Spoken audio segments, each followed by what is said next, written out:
여러분, 종로에서 뺨 맞고 한강에서 눈 흘긴다라는 속담이 있습니다. 사람은 아무튼 연약합니다. 그리고 그 마음은 알 수가 없습니다. 그 조선시대에 서울 사는 사람들이 종로 안에 있는 그 육전상인들에게는 큰 소리 못 내고 굽신굽신 하다가 이제 한강변에 있는 그 난전상인들에게 가서 그 못다한 것들을 이렇게 뿜어낸다는 것이죠.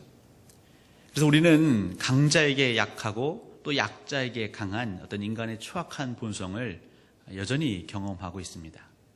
근데 이것이 상대가 바뀌었을 때뿐만 아니라 상대가 같다 하더라도, 내가 대하는 사람이 같다 하더라도 이 주관적인 이 변화되는 상황에 따라서 어떨 때는 숨죽이고 있다가 또 어떨 때는 우리의 발톱을 드러낼 때도 있죠.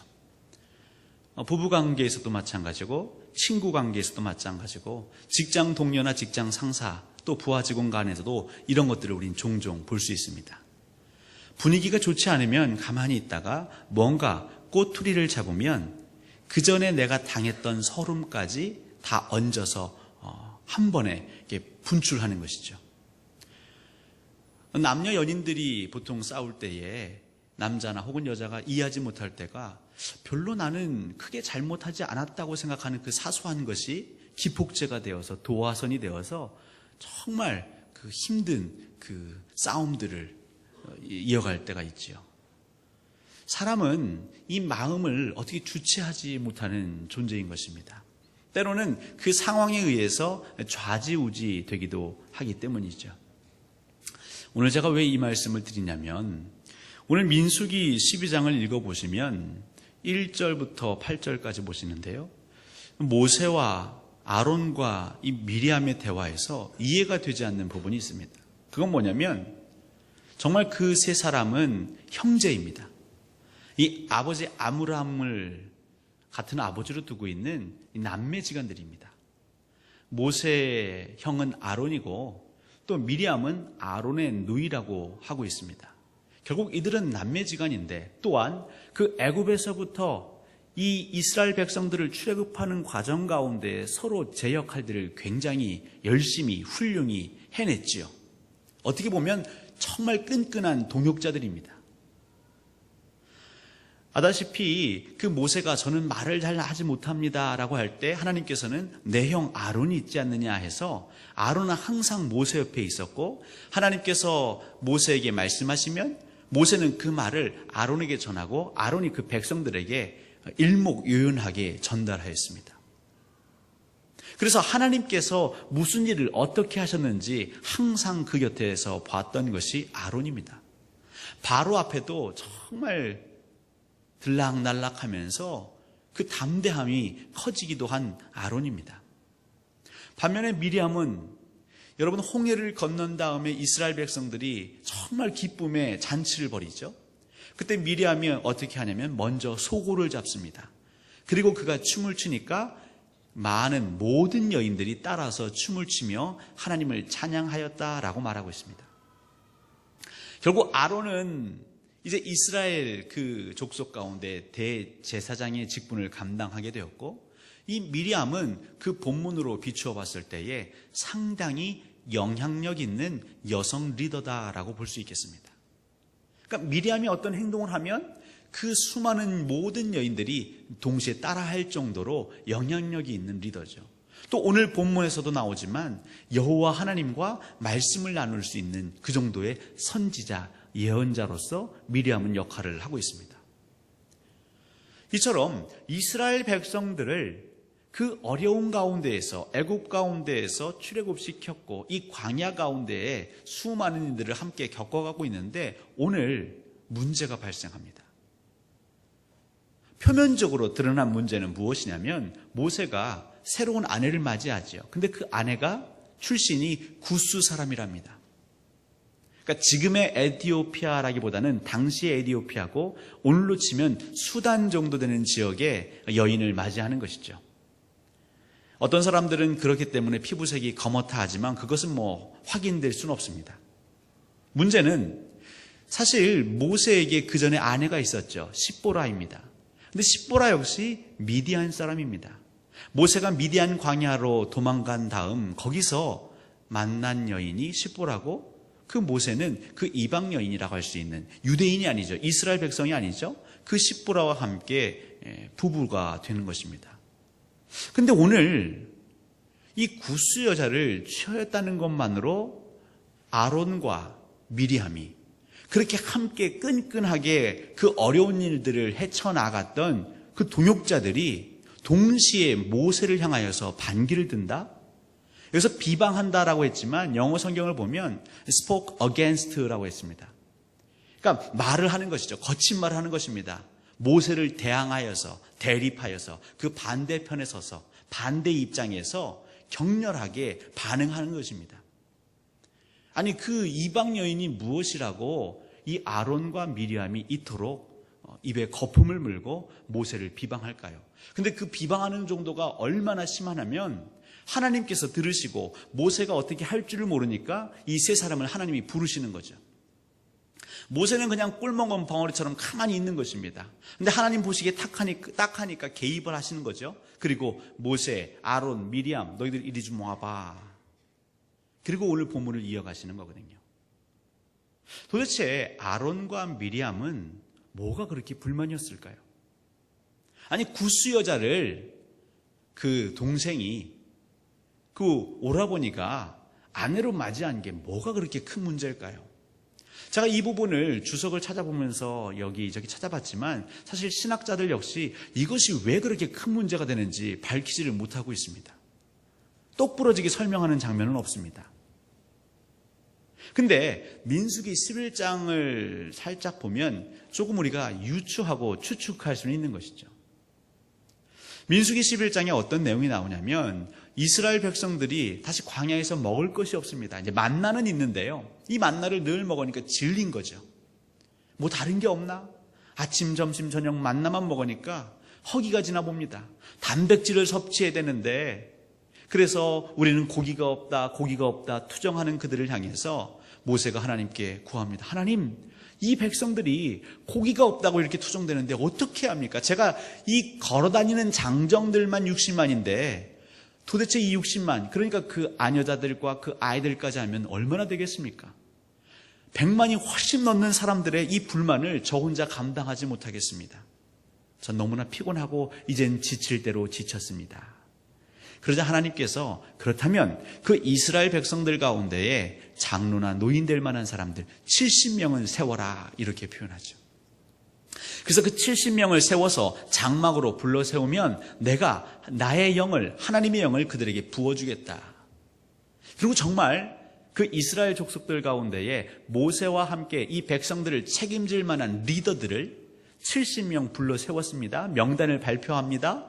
그리고 장막으로 불러 모읍니다. 그러더니 하나님께서 그들에게 하나님의 영을 부어주셔서 그들이 그곳에서 예언하지요. 근데 여기서 오늘 성경은 그 한 일회적인 순간으로 이 예언을 표현합니다. 그래서 잘 얘기가 된 줄 알았는데 갑자기 한 소년이 모세에게 후다닥 뛰어오는 것입니다. 모세시여, 지금 이 장막에 오지 않고 저기 그들의 진영 가운데에 두 사람이 있는데 엘닷과 메닷이라는 사람이죠. 이 두 사람이 모세 당신의 말에 불순종했습니다. 모세에게 명령한 것은 하나님의 명령이지요. 그러니까 하나님의 명령에 불순종한 두 사람이 있는데 문제는 이들도 하나님의 영을 받아서 지금 예언하고 있습니다. 이거 어떻게 조치를 취해야 되는 것 아니겠습니까? 그러다 그것을 보던 여호수아 역시 가만히 있는 것이 아니라 거듭니다. 모세시여, 이거는 그냥 넘어갈 일이 아닙니다. 이 공동체에 질서가 있지요. 이것을 바로잡기 위해서라도 이 두 사람에 대해서는 반드시 멈추도록 해야 됩니다. 저지해야 됩니다. 제지해야 됩니다. 그냥 놔두지 마십시오. 근데 모세의 답변이 어떤 답변이냐면, 여호수아야, 지금 네가 나를 생각하는 듯이 하면서 그들을 질투하느냐? 그들을 못마땅히 여기느냐? 이렇게 표현하죠. 지금 이 사건이 사실은 제가 봤을 때는 아론과 미리암이 모세를 비방하는 데에 빌미를 제공한 사건이다 생각하는 것입니다. 지금 장로 70명이 하나님의 영을 받아서 예언하고 있거든요. 예언. 근데 아론과 미리암이 모세에게 따질 때 뭐라고 말하냐면, 지금 너만 하나님과 대화를 나누느냐? 너만 하나님을 만났느냐? 너만 하나님의 말씀을 듣고 대언하느냐? 우리도 하나님과 말씀을 나누지 않느냐? 우리도 하나님의 말씀을 듣고 하나님 말씀을 예언하는데, 이렇게 얘기를 풀어가거든요. 그러니까 이것은 단순히 구스 여자가 문제가 아니라 이 예언자에 대해서, 이 예언의 역사에 대해서 취한 모세의 태도가 못마땅한 것이죠. 서두에도 말씀드렸지만 아론은 이스라엘 공동체에서 2인자입니다. 2인자는 늘 서럽죠. 우리 유명한 그 예능 프로그램 보면 대한민국 사람이 알만한 그 2인자 있지 않습니까? 그 2인자들은요 항상 그 1인자의 그늘에 가려서 왠지 모를 자격지심이 있습니다. 비교의식이 있습니다. 나도 언젠간 저 1인자의 자리에 올라가야 할 텐데 내가 뭐가 부족해서 2인자의 자리에 있을까? 사실 아론은 모세보다 부족한 게 없죠. 오히려 더 낫습니다. 그가 대제사장이 될 수 있던 것은 그가 몸으로도 마음으로도 흠이 없기 때문에 대제사장이 될 수 있는 것이고, 그나마 모세는 말을 잘 못하지 않습니까? 근데 이 아론은 말도 잘합니다. 그리고 아론은 모세보다 형입니다. 근데 하나님께서는 자꾸 이 모세가 이스라엘 백성의 리더, 지도자고요, 본인은 2인자의 자리에 앉아 있는 것이죠. 글쎄요, 그것이 불만이었는지 모르겠지만 그래도 아론은 2인자였습니다. 미리암 역시 그 모든 여인들이 그를 따라할 정도로 영향력이 있는 여성 리더입니다. 선지자입니다. 예언자입니다. 그런데 이 예언자의 권위, 예언자의 지위, 예언자의 그 자리에 대해서 모세가 뭐라고 말하고 있냐면, 여호수아야, 그 엘닷과 메닷 두 사람이 하나님의 영을 받고 예언하는 것, 그것이 왜 뭐가 문제가 되느냐? 하나님께 처음 구별된 나만 예언해야 된단 말이냐? 아론과 미리암만 예언해야 된단 말이냐? 나는 바라기를 이스라엘의 모든 백성들이, 모든 족속들이 예언하는 자가 되면 좋겠다. 그렇게 얘기를 하는 것이죠. 여러분, 모세는 왜 그런 의미에서 얘기를 했을까요? 예언하는 자는 누구입니까? 하나님을 만나는 사람입니다. 하나님을 만나야 하나님의 뜻을 알고 하나님의 말씀을 듣고 그것을 대언할 수 있죠. 그러니까 모세가 얘기하기를 나는 모든 이스라엘 백성들이 하나님을 만났으면 좋겠다는 것이죠. 그 만남이 친밀한 만남, 만남의 횟수가 늘어나고 만나면 만날수록 하나님을 아는 지식이 깊어져 가고, 그래서 하나님의 마음을 정말 그 마음 가운데 새기고 그들의 삶 가운데 녹여내는 그런 백성이 되면 좋겠다. 이 예언자의 직분이 특정 소수에게 국한되는 것이 절대 아니다. 이것이 우리가 누려야 할, 혹은 어떠한 계급도 아니고 지위도 아니다라는 것이죠. 근데 알게 모르게 아론과 미리암은, 또 여호수아도 이 부분에 있어서는 자유하지 못한 것 같습니다. 그걸 어떻게 할 수 있냐면 자꾸 비교하는 것이죠. 여러분, 우리 아이들이 정말 자아상이 건강한가 안 건강한가, 그건 뭘 알 수 있냐면 비교의식에 빠져 사는지 아닌지 보면 알 수 있습니다. 자아상이 건강한 아이들은요, 자존감이 있는 아이들은요, 남이 뭐라 하든 그냥 밝게 지냅니다.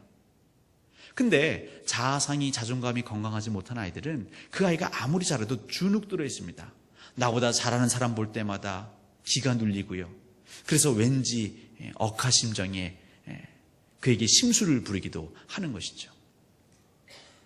우리는 우리 아이들이 정말 구김살 없이 사랑 가운데에 자존감이 있는 아이로 자라기를 바라죠. 그래서 누가 뭐라고 하든 당당하게 어깨를 쫙 펴고 그만의 인생을 살아가기를 원합니다. 누군가에게 예속되거나 종속되는 인생이 아니라 정말 홀로 서는 인생을 살아가기를 원하는 것이죠. 우리 하나님 역시 우리에게 바라는 건 무엇이냐면, 정말 하나님의 형상대로, 하나님께서 우리 모든 사람들을 각각 다 다르게 지으셨거든요. 그렇기 때문에 각각 다른 그 은사대로, 재능대로, 달란트대로 그 인생을 꽃피우기를 원하시는 것이죠. 그런데 이 아론과 미리암은 예언자라는 그 범주에 갇혀서, 그래, 모세 네가 1인자인 건 알겠는데 그럼 우리는 뭐냐? 모든 사람들이 다 예언하기를 원한다고? 그럼 너나 나나, 정말 개나 소나 다 예언자라고? 알게 모르게 그 특권의식이 있었던 것이죠. 예언자에 대한 특권의식. 그 말은 그 예언하지 못하는 사람에 대한 비교 우월, 비교 우위의 마음이 은연중에 있었던 것입니다. 그렇기 때문에 지금 모세에게 대항하는 것이죠. 너만 하나님과 얘기하니 나도 하나님과 얘기한다. 오늘 교회의 사역해서 예배와 양육이라는 주제를 다루려고 하는데요. 예배, 양육, 너무나 잘 알 것입니다. 결국 이 예배와 양육이 지향하는 것은 정말 그리스도인들이 하나님을 만나도록 이끌어가는 것이죠. 예배, 하나님의 임재 가운데 우리가 그 안에 들어가서 하나님께서 주시는 그 은혜와 감사에 반응하는 것이고, 선포되는 그 하나님 말씀에 순종하는 것, 그것이 예배겠지요. 양육은 특별히 하나님께서 우리에게 계속해서 계시하시고 대대로 지켜야 할 규례들을 마음에 새기고 우리의 삶 가운데 실천하는 것들, 그것이 양육일 것입니다.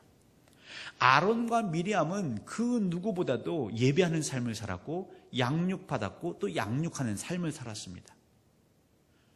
아론은요, 모세가 가는 곳곳마다 있었기 때문에 하나님의 임재가 있을 때 그 곁에 있든지 한 두어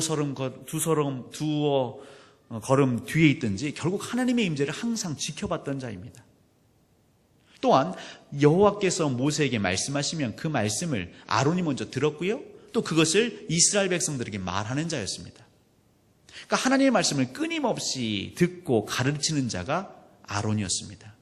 미리암 역시 그가 예언자였기 때문에 하나님께서 환상을 보여주시거나 어떤 음성을 주시면 그것이 필요한 자들에게 계속 얘기하는 것이 미리암이었습니다. 그랬기 때문에 그 모든 여인들이 미리암을 따른 것이죠. 하나님의 말씀을 대언하는 자였기 때문에, 영적인 권위가 있었고 하나님의 말씀을 들려주는 자였기 때문에 미리암이 소고를 들고 춤을 추니까 모든 여인들이 따라 순종한 것입니다. 그러니까 이들도 예배하는 자였고 양육하는 자였습니다. 그러니까 그들의 삶의 자리는 예배와 양육으로 가득 찬 자들이었습니다. 그런데 문제는 모세를 비방한 것이죠. 그 비방 가운데 무엇이 있냐면 그 예배와 양육이 철저히 지향하는 그 목표에 아직도 다다르지 못했다는 것입니다. 모세는요, 하나님께서 그러니까 뭐라고 말씀하시냐면 이 사람 모세는 온유함이 지면의 모든 사람보다 더하다라고 말하고 있습니다. 이 온유함이라는 것은 아주 철저히 낮아질 대로 낮아지는 겸손을 의미합니다. 그러니까 예수 그리스도께서 이 땅 가운데 내려오시는 그 겸손, 우린 그것을 온유라고 말합니다.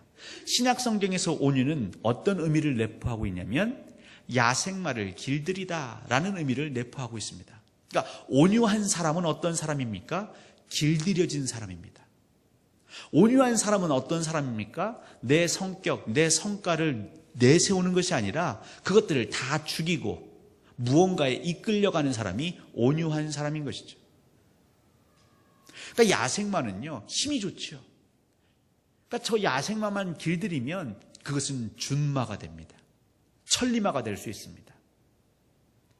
이 야생마가 힘은 좋은데 뭐가 안 좋냐면 방향 감각이 없는 것입니다.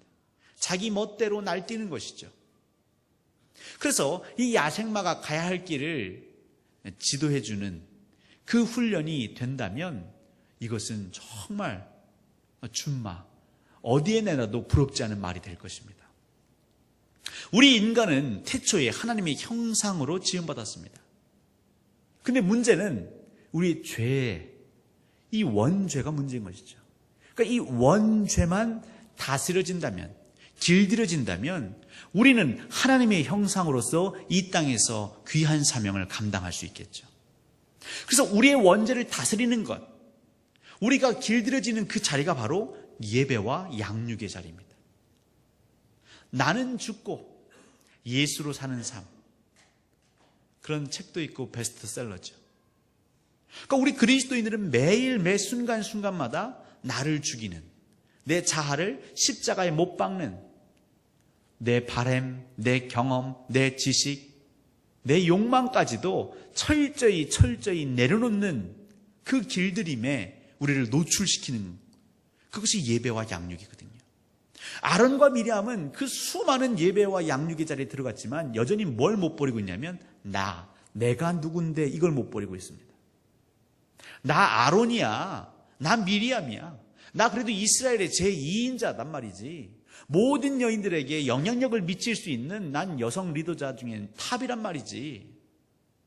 그런데 모든 사람들이 예언했으면 좋겠다고, 어떤 우리만의 그 룰을 네가 뭔데 마음대로 깨니? 우리만의 그 예언자 그룹을 네가 왜 자꾸 이렇게 흔들려고 하느냐? 알게 모르게 불만을 갖는 것이죠. 그러니까 아론과 미리암은 예배의 자리에 있었지만, 양육의 자리에 있었지만, 그들이 정말 중요한 걸 놓쳤습니다. 그걸 통해서 현상적으로는 하나님의 환상을 보았고 음성을 들었고 그걸 대언하기도 했습니다. 기능적인 역할은 했지만 존재론적으로 그는 중요한 걸 놓쳤습니다. 내 자아가 점점 낮아져야 되는데 그렇지 못했던 것이죠. 반면에 모세는요, 아론과 미리암이 그렇게 비방하고 거세게 쏘아붙이는 중에도 모세는요, 말 한마디 없습니다. 우리 그걸 어떻게 알 수 있냐면, 얼마나 모세의 그 반응이 답답했으면 하나님이 대신 나서시는 거죠.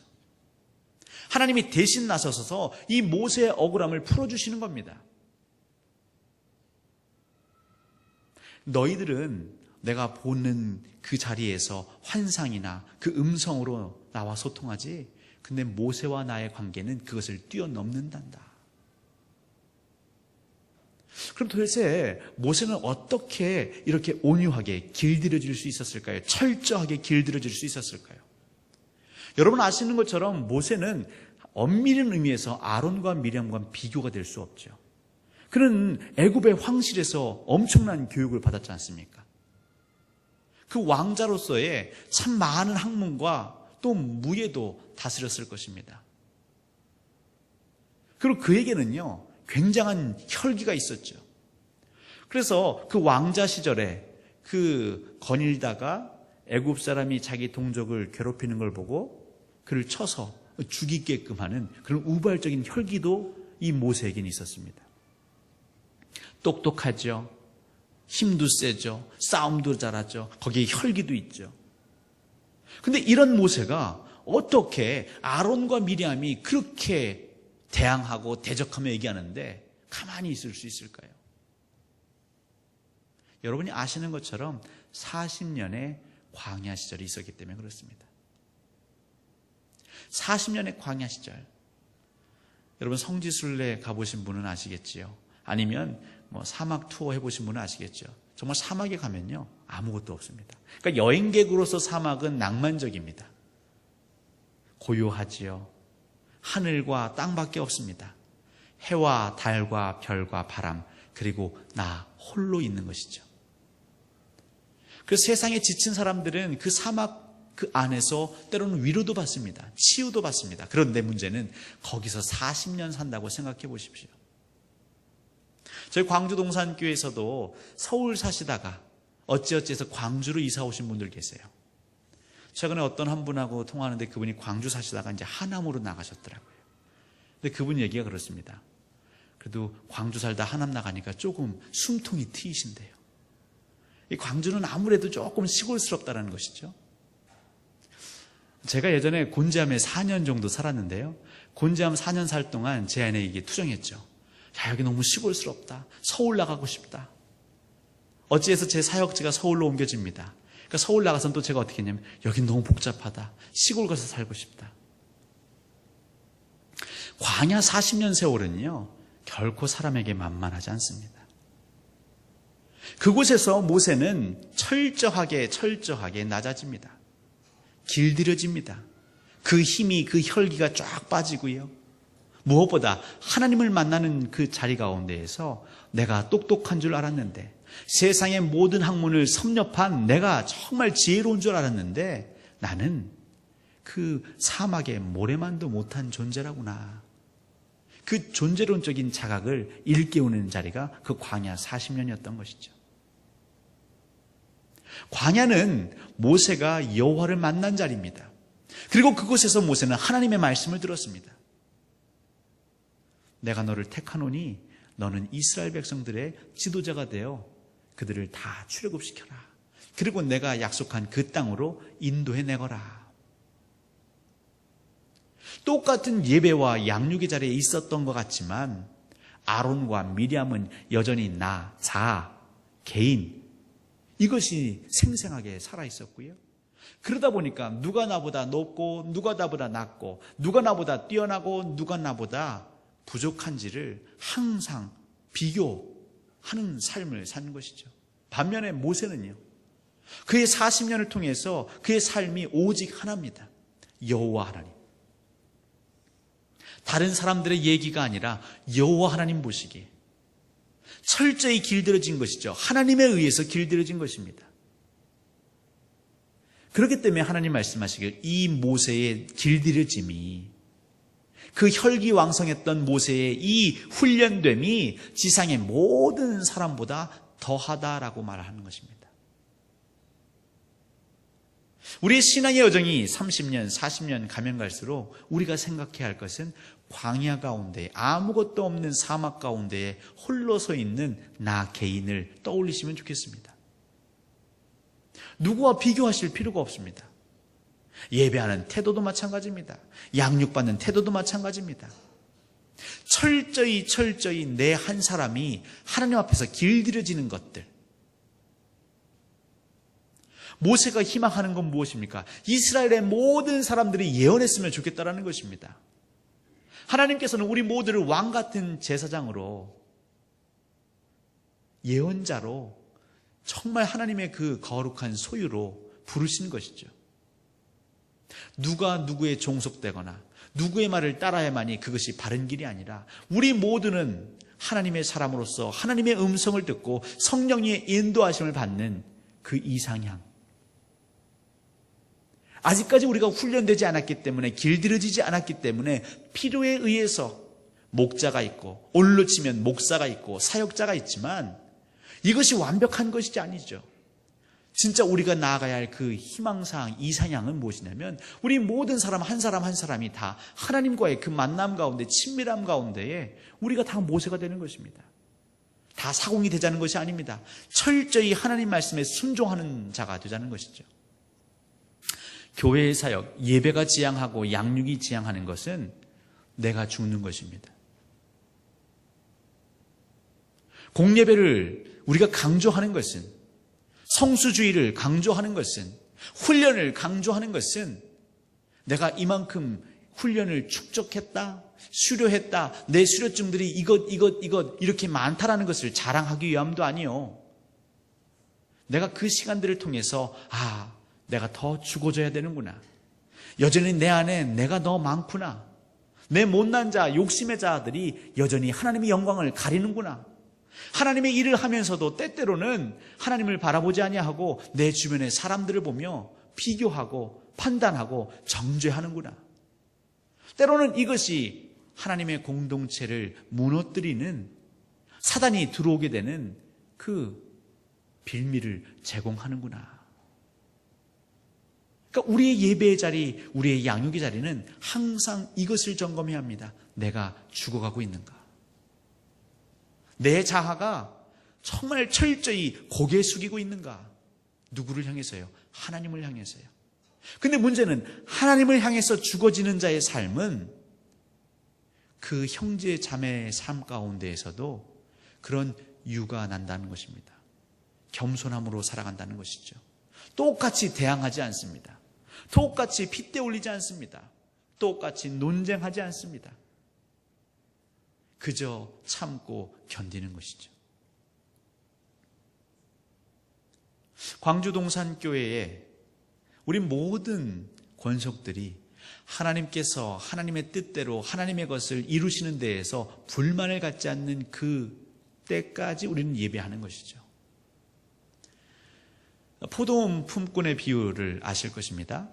이제 포도원 주인이 아침에 나가서 일꾼들을 불러 모으는데 약속합니다. 오늘 이 일꾼, 이곳에 와서, 포도원에 와서 일하는 사람에게는 내가 한 데나리온씩 주겠다. 그렇게 이른 아침에 나가서 일꾼들을 데려와서 일을 하게 합니다. 그리고 혹시 몰라서 오전 9시에, 또 정오에, 또 오후 3시에, 그리고 해가 저물기 전 오후 5시에 나가봤는데 여전히 사람들이 있는 것이죠. 똑같이 얘기합니다. 그리고 일을 마치자 청지기의 이야기를, 자, 이제 품삯을 나눠주어라. 근데 어떻게 했습니까? 나중에 온 사람부터, 늦게 온 사람부터 한 명 한 명에게 품삯을 줍니다. 얼마씩 줍니까? 약속한 대로 한 데나리온씩 주죠. 근데 오후 5시에 포도원에 와서 일한 사람에게 한 데나리온을 주자, 이전에 있던 사람들이 주인이 내게 약속한 그 약속의 말씀은 까마득히 잊고 어떻게 말하지요? 내가 더 많이 받을 수 있겠구나. 저 사람도 한 데나리온인데 나는 저 사람보다 2시간, 6시간 그 이상을 일했는데 내 품삯은 더 되겠구나. 저 사람이 지금 2시간 일해놓고 한 데나리온이면 산술적으로 계산해서 내가 4시간 일하면 2 데나리온이요, 6시간 일하면 3 데나리온 아니겠습니까? 근데 주인은 똑같이 한 데나리온씩 주는 것이죠. 그러자 이들이 어떻게 반응하냐면 원망합니다. 포도원의 주인의 말을 따라서 순종해서 그 포도원에서 일했습니다. 우리는 그리스도인으로서 하나님께 은혜를 받았고 예수를 먼저 만났고 그 마음이 기뻐서 우리는 일을 합니다. 어디에 와서요? 주인의 농장에 와서요. 포도원에 와서요. 죄 몸된 교회에 와서 일을 합니다. 사역을 합니다. 봉사를 합니다. 그런데 사역을 해놓고 하나님께서 말씀하시니 제가 순종하겠습니다, 희생하겠습니다, 섬기겠습니다 말해놓고 어느 순간 돼서는 그 주인을 향해 원망하는 것이죠. 아니, 저 나중에 온 사람에게 저 정도 줄 거면 저는 더 많이 줘야 되는 것 아닙니까?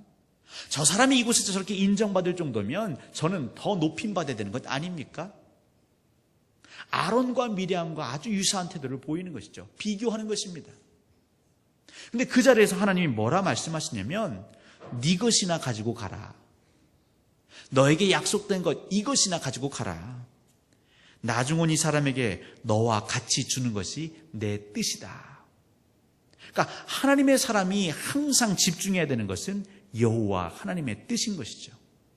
여호와 하나님의 뜻을 아는 자리가 예배의 자리고 교육, 양육, 훈련받는 자리인 것입니다. 그러니까 철저히 내 뜻이 아니라 하나님의 뜻에 나를 굴복시키는 것, 나를 채찍질하는 것, 바로 그것이 교회가 해야 할 일인 것입니다. 예배를 저희가 일주일에 여러 번 드리는 것, 그것도 중요하지만 정작 그 자리에서 예배하는 예배자들이 죽어지지 않는다면 사실 그 예배는 하나님 보시기에 아름다운 예배가 아닙니다. 이스라엘 백성들이 참 많은 제사를 지냈죠. 근데 그들이 제사는 지내지만 목이 곧은 백성으로 뻣뻣하게 살아가니 하나님 뭐라 말씀하십니까? 난 너희들의 제사가 기쁘지 않다. 심지어 너희들이 제물을 태워 올리는 그 향기가 역겹다라고 말씀하십니다. 한국교회가, 광주동산교회가 수많은 예배를 드리지만 그 예배를 드림에 있어서 우리가 겸손해지지 않고 우리가 온유해지지 않고 내가 죽어지지 않고 여전히 내 뜻이 하나님의 뜻을 대항하며 하나님의 사람을 대항하며 하나님을 향하여 원망하며 비방할 때에 하나님은 우리 예배를 기뻐하지 않으시는 것이죠. 우리의 양육이 정말 하나님 보시기에는 귀하고 복된 양육이 아니라 오히려 인간을 교만하게 하는 자리가 되는 것이죠. 아마 아론이 처음에 모세를 통하여서 하나님께 부름받지 않았다면 그는 모세를 향하여 대항하지 않았을 것입니다. 이 문학에서 모세는 하나님의 대리자입니다. 결국 아론과 미리암은 하나님을 대항한 것이죠. 그들이 훈련받지 않았다면, 그들이 어설프게 예언하지 않았다면 아마 하나님께 대항하려는 꿈도 못 꿨을 것입니다. 문제는요, 어설픈 게 제일 문제인 거예요. 선무당이 사람 잡는 것입니다. 어설프게 예수 그리스도를 알고 어설프게 말씀 가운데 어설프게 예배하는 자들이 궁극에는 하나님을 대항한단 말이죠. 교회가 하나님을 대항하고 그리스도인이 하나님을 대항하고 목사가 하나님을 대항하고 이게 말세인 것입니다. 예배의 자리, 양육의 자리, 철저히 그 자리는 하나님의 뜻에 순종하는 자리여야 합니다. 너무나 아쉽고 아깝고 인정하기 싫고 부들부들 손이 떨리지만 내 뜻을 내려놓는 자리가 예배의 자리인 것입니다. 하나님의 음성이 들려진다면 그 하나님의 음성에 철저히 고통 가운데 순종하는 것이 예배의 자리인 것입니다. 광야는 물이 없습니다. 땡볕이 있습니다. 안식처가 없습니다. 그럼에도 불구하고 하나님이 나를 이곳에 놓으셨기에 40년 동안 그곳에서 인내한 모세는 하나님의 뜻이라면 어디든지 가는 자가 된 것이죠. 하나님의 뜻이라면 그가 철저히 공격당하고 그 이름이 땅에 떨어지더라도 거기에 대해서 분노하지 않습니다. 단 무엇에 분노합니까? 여호와의 하나님의 말씀이 어지럽혀질 때에, 여호와 하나님의 말씀이 모욕될 때에 그는 분노합니다. 여러분들 한번 스스로를 돌보십시오. 나는 언제 분노하는가? 내 자존심이 짓밟힐 때에, 내 이름이 땅에 떨어질 때에, 나보다 못한 사람이 나를 향하여 비난할 때에 분노하십니까? 물론 그건 분노할 만합니다. 하지만 그건 예배하지 않는 자들이 하는, 하나님을 만나지 못한 자들이 그렇게 살아가는 것입니다. 하나님을 만나는 사람은, 그 하나님의 형상으로 회복되는 사람은 예수 그리스도처럼 살아가시는 거죠. 죄가 없는 그분이 채찍을 맞으십니다. 죄가 없는 그분이 허리에 창에 찔리십니다. 죄가 없는 그분이 수많은 모욕과 그 침세례를 받습니다.